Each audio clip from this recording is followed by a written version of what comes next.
வணக்கம். தமிழக முதல்வர் நம்முடைய பாரத பிரதமர் நரேந்திர மோடி அவர்களை மரியாதை நிமித்தமாகவும் தமிழ்நாட்டிற்கு நிதி ஆதாரம் கேட்டும் சென்றார் என்ற ஒரு பொய்யான தகவலை பரப்பி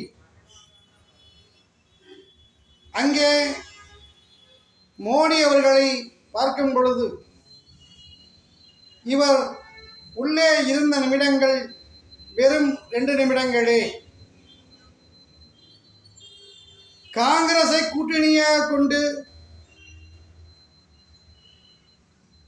விஜயனுடைய ஆட்சிக்கு அந்த மனநிலையை மோடி அமித்ஷா நிர்வாகம் ஏற்றுக்கொள்ளவில்லை. அதன் வாயிலாக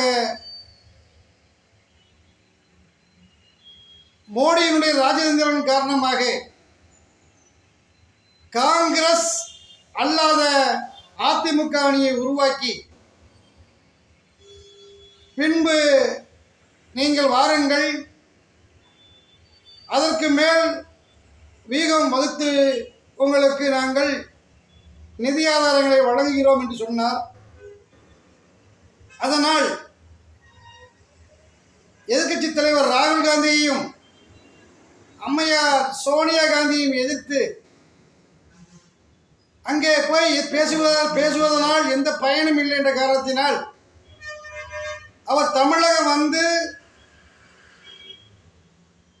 திரும்பினார். இப்பொழுது எடப்பாடி தலைமையிலான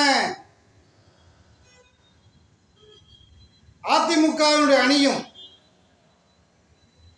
விஜயனுடைய தவேக இணைந்து புதிய ஆட்சி அமைப்பதற்கான வியூகங்கள் வகுத்து தரப்பட்டிருக்கிறது. அதற்கு வியூக வகுப்பாளர்கள் தமிழகத்தை நோக்கி மத்திய அரசு தன்னுடைய அம்பு பானங்களை விட்டிருக்கின்றது.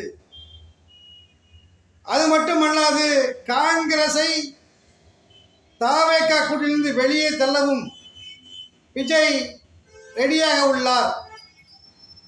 அது மட்டுமல்லாது விஜயை நம்பிய திமுகவினுடைய கூட்டணி கட்சிகள் எல்லாம் அலறி அடித்து ஸ்டாலின் பக்கம் திரும்புவதற்குரிய நேரமும் காலமும் கழிந்து கொண்டிருக்கின்றது. அரசியல் நிலைமை வெகு விரைவிலே மாறும். அப்படிப்பட்ட அந்த நிகழ்வை பொதுமக்களும் வாசகர்களும் நாம் முன்கூட்டியே உங்களுக்கு சொல்ல இருக்கின்றோம். நன்றி, வணக்கம், ஜெய் ஹிந்த்.